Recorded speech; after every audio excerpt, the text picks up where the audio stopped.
Hello, fellow Movie Crusaders. Welcome to another episode of Sean's Movie Crusades. My name is Sean Wasserkrug, and today we're going to be reviewing the new Taika Waititi film, Jojo Rabbit. Now, Jojo Rabbit, this is a very unique film. First off, with Taika Waititi, for me personally, all I really know Taika from is he was the director for Thor Ragnarok.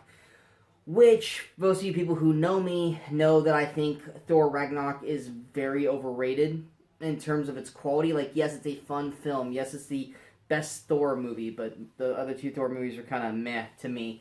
But I had a real big problem with him not taking the dramatic scenes of Thor Ragnarok very seriously. Such as when he killed the Warriors 3 and it led to a joke. Or how Asgard got destroyed and it led to a joke. Mainly Korg, who is also voiced by Taika Waititi.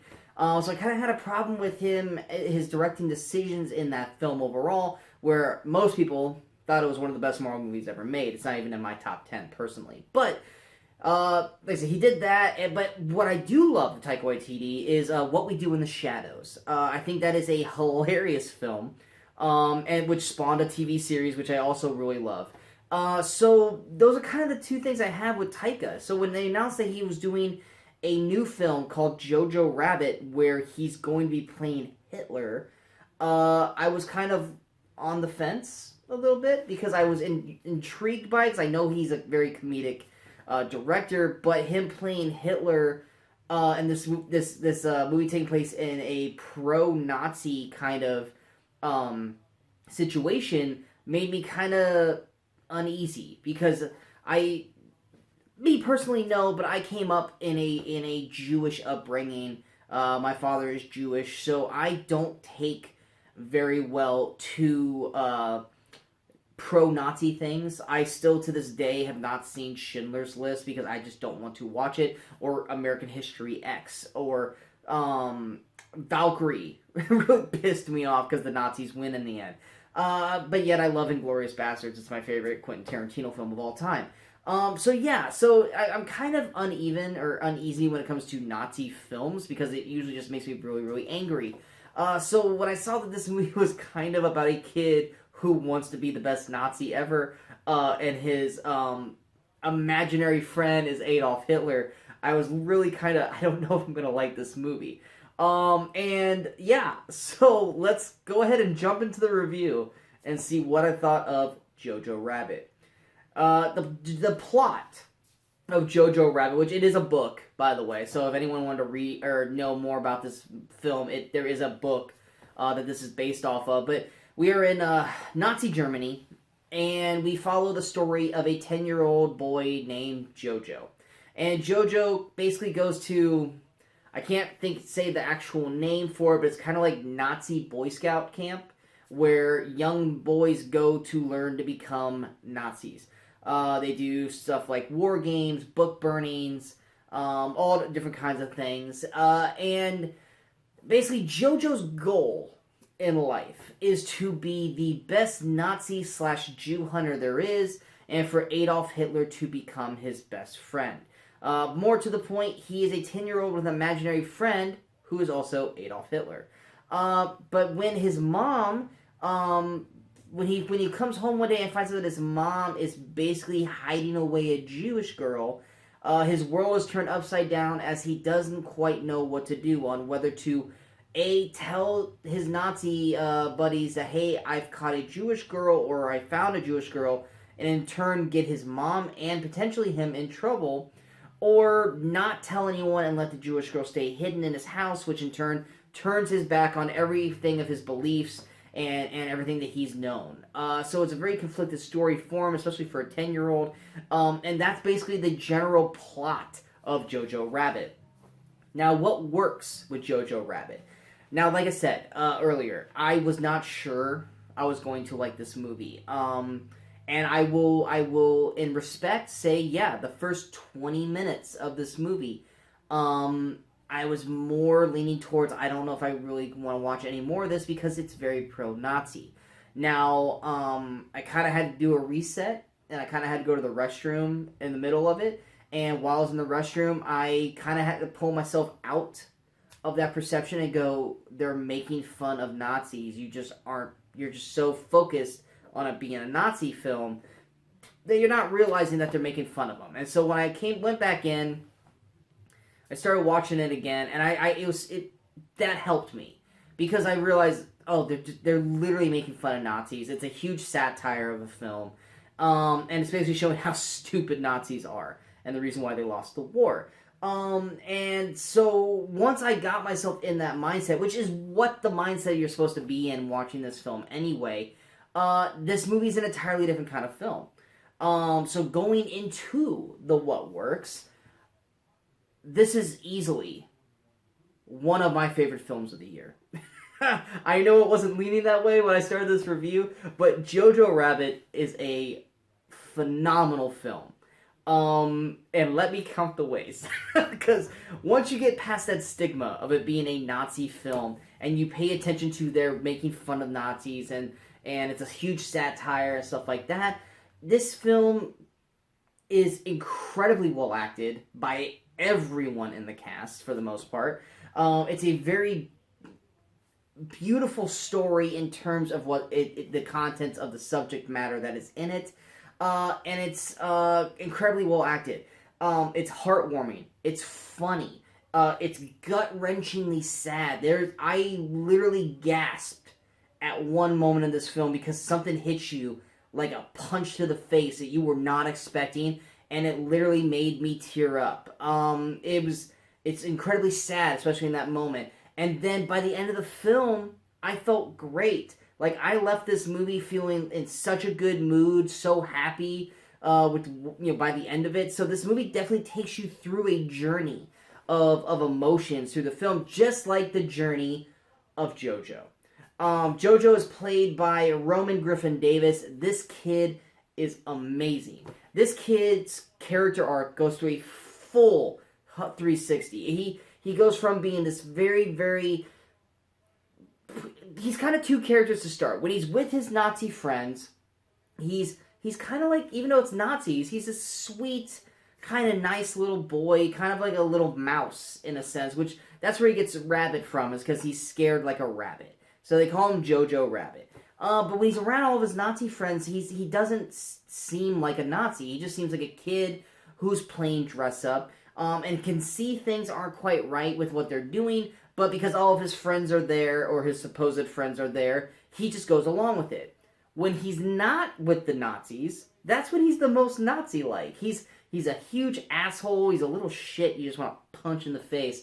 He talks horribly to his mother, in a sense, and he's just a very unlikable character. But then when he's with the Nazis, he's likable. So it's a really weird turn. And then, of course, in the mix of the film, excuse me, in the mix of the film, obviously we are seeing a character change through Jojo. So we get him from where he's being pro-Nazi to find out that his mom is hiding away a Jewish girl named Elsa, played by Thomasin McKenzie, to realizing that Jewish people aren't the worst thing in the world, which obviously they aren't. But in terms of his character, that's what he's thinking. And then you start to see his character kind of develop and grow, and you're starting to, and you're seeing him kind of grow up as for a 10-year-old. And I can't say too much because I don't want to spoil anything with this. But Roman does a phenomenal job as Jojo, from coming to being a sweet little boy to a little shit you just want to punch in the face, to then growing as a character and coming full circle to the character we see by the end of the film. And Roman does an incredible job, and his performance is easily one of the ones to watch mostly up. On top of that, there's so many fantastic performances in this film. Thomasin McKenzie as Elsa, who plays the Jewish girl being held in his house. Her emotional arc is fantastic. I think Thomasin McKenzie, I think debuted last year in the movie Leave No Trace. She is an incredible actress in this film as well. Her chemistry and scenes in particular with Roman as Jojo are highlights of the film. She has a phenomenal scene with Jojo's mother, Rosie, played by the amazing Scarlett Johansson, who deserves a Best Supporting Actress nomination for this film. Thomasin has every scene Thomasin's in is a highlight to this film. She works great with Roman as Jojo. She works great with Scarlett as Rosie, and she is a brand new, phenomenal teenage actress that I just cannot wait to see more of here in the near future. And then, of course, like I said, Scarlett Johansson. This is easily one of her best performances she's ever done. She plays a very not unique because we've seen this character before, but she plays a sexy, badass mother. I mean, she is a well-respected woman where she's at. When and earlier in the film, when Jojo injures himself at the camp, everyone's not worried about Jojo's well-being. They're worried about what Rosie's gonna do to him, because she's developed that kind of fear in them that Rosie's going to hurt them.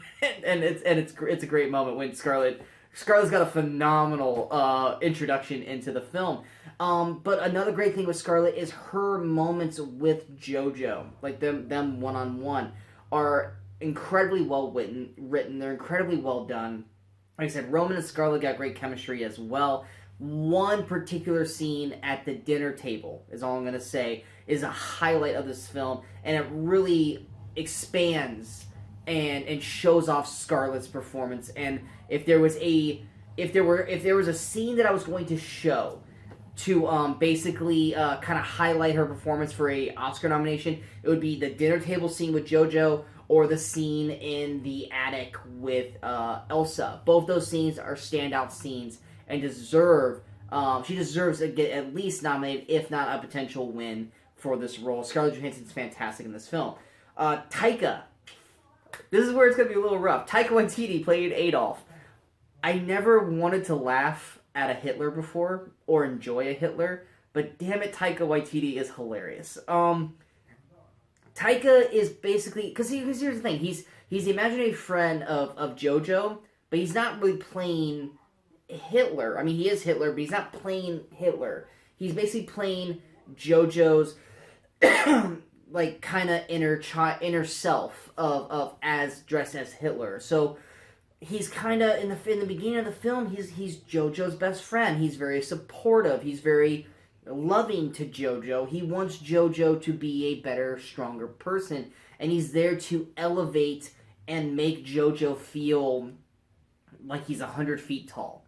And Taika does a great job, and they have great banter back and forth. It's very funny. I didn't want to laugh, but damn, he's a funny Adolf Hitler. But the beauty of Adolf Hitler, or Taika's Adolf in this film, is that as Jojo's character is growing and changing, so is the imaginary version of Adolf Hitler. And that's all I'm going to say on that. But it's a beautiful twist as we get Jojo in this one respect, where he's kind of very pro-Nazi and I hate Jews and all this kind of stuff. And then we get Adolf, who's kind of fun, loving.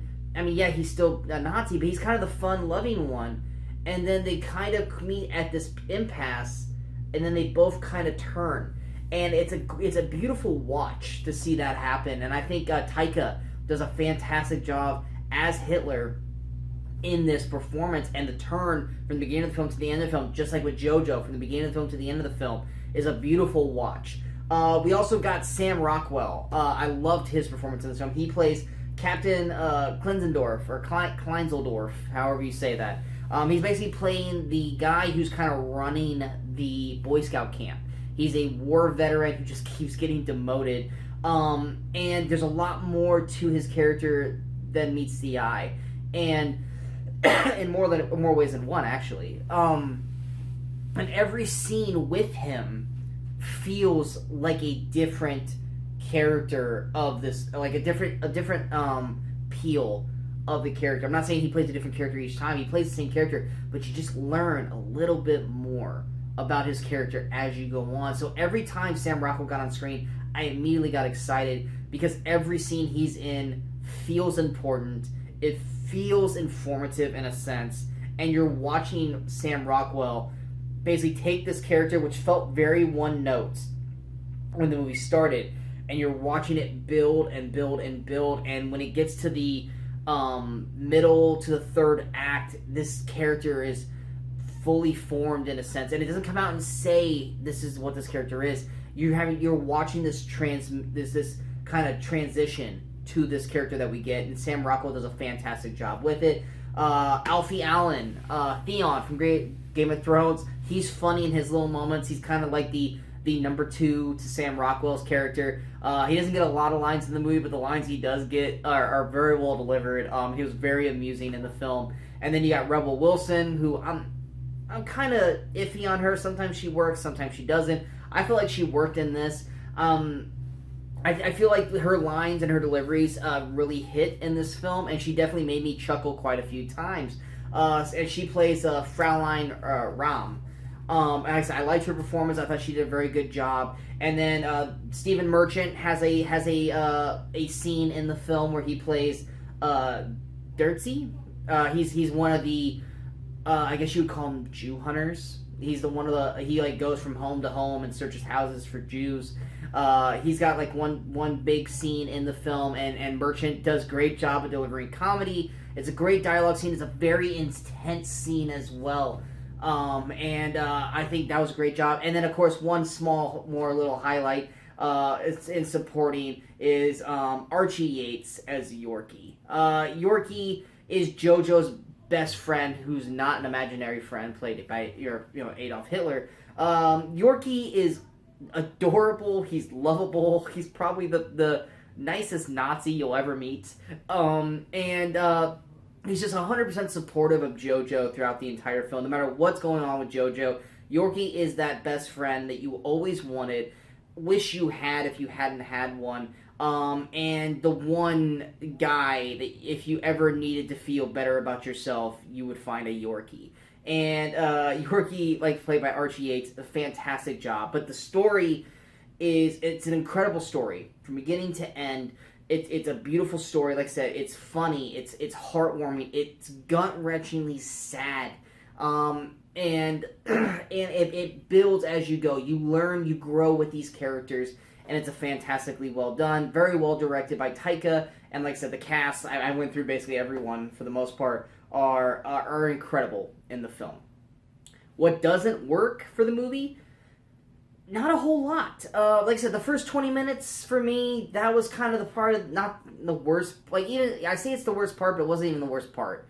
It is the worst part, but it's not. It wasn't bad. It's just it took me a little bit to get used to, the Nazi stuff. Even though I knew what I was walking into, it still took me a little bit to kind of get into it. There's a character storyline that is continually brought up. A particular character is continually brought up throughout the film. I don't know if this character's story is in the books or not, or if maybe there's an endpoint to this character storyline in the books.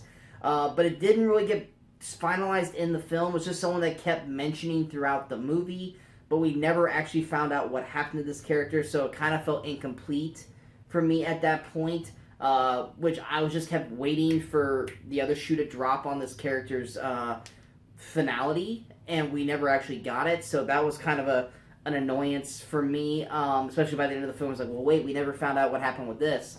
And there are other characters too that we don't ever see a final point to them. They show up, they're in the movie throughout, and then when we get to the end of the film, we never really saw what happened to them. But yeah, I mean, that's literally the only things that don't work in this film, and that's nitpicking. So going to overall thoughts. Look, Jojo Rabbit, I get it. It's not going to be a movie for everybody. Even for me, I was going in with low expectations because of the subject matter. I'm telling you guys right now, if Jojo Rabbit is available in your area, because it's out now, but it's out like in select places, so it's supposed to be wide release now, but I know it's not in every theater. So if you have a Jojo Rabbit screening in your area or at a theater around you, go out of your way to see this film. It is incredibly well done. It's very well acted by everyone in it. It's directed. It's beautifully shot. The music choices in the film are also really good. It's colorful. Like I said, I could keep talking just about how much I loved this film. 100% recommend this. I cannot recommend this movie enough. Go out of your way to see Jojo Rabbit, because it is easily one of my favorite films of the year. So going to the actual review score of Jojo Rabbit, because of everything I loved about the film and because of just the little parts that I had problems with, I'm going to go ahead and give Jojo Rabbit a 9.6 out of 10. Like I said, it's one of my favorite movies of the year. I think everyone should go out of their way to see it, and I think that everyone needs to see this movie just to show that hate isn't always around you if you are given the chance to grow as a person. And so it's a 9.6. So going into the top 10 movies of 2019 so far, Jojo Rabbit jumps in at the number 3 spot, with Toy Story 4 still being at number 1, with Avengers Endgame at number 2, Jojo Rabbit at number 3, with Joker at number 4, Rocket Man at 5, with Peter Butter Falcon at 6, El Camino, a Breaking Bad movie at number 7, Booksmart at number 8, Us at number 9, with John Wick Chapter 3 Bellum at number 10, with Spider-Man Far From Home, which was 6, is now outside of the top 10 at the number 11 spot. Like I said, these rankings, they're going to change. I might feel strongly one week, and then next week feel entirely different. In case in point, Spider-Man Far From Home dropped completely out of my top 10 after another rewatch, and then like Peter Butter Falcon and Rocket Man, they switched.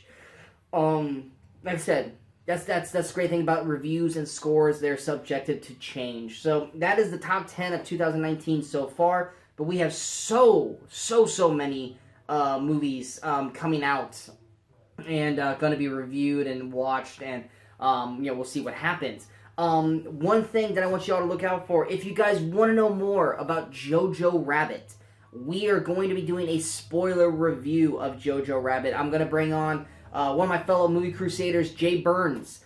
Jay Burns is going to be on, and we are going to discuss everything Jojo Rabbit. We're going to deep dive into this film. So if you guys have seen Jojo Rabbit and you want to talk and you want to go over everything with a fine-tooth comb, Jay and I are going to be doing that. It's going to be a longer video, so watch it in parts. If not, watch it all together. It's a great video that Jay and I did. I'm very, very proud of it. And I hope you guys all check in on it and watch it as soon as you see Jojo first, though, because obviously we are going to spoil the heck out of Jojo Rabbit. So definitely be on the lookout for that video. And of course, we got our reviews for Midway, Dr. Sleep. Those are going to be coming as well. And then starting in the next week or two, the Movie Crusaders ride through the Star Wars galaxy, as we are going to be doing an episode per movie, starting with episode 1, The Phantom Menace, where myself and the fellow Movie Crusaders are basically going to kind of do like a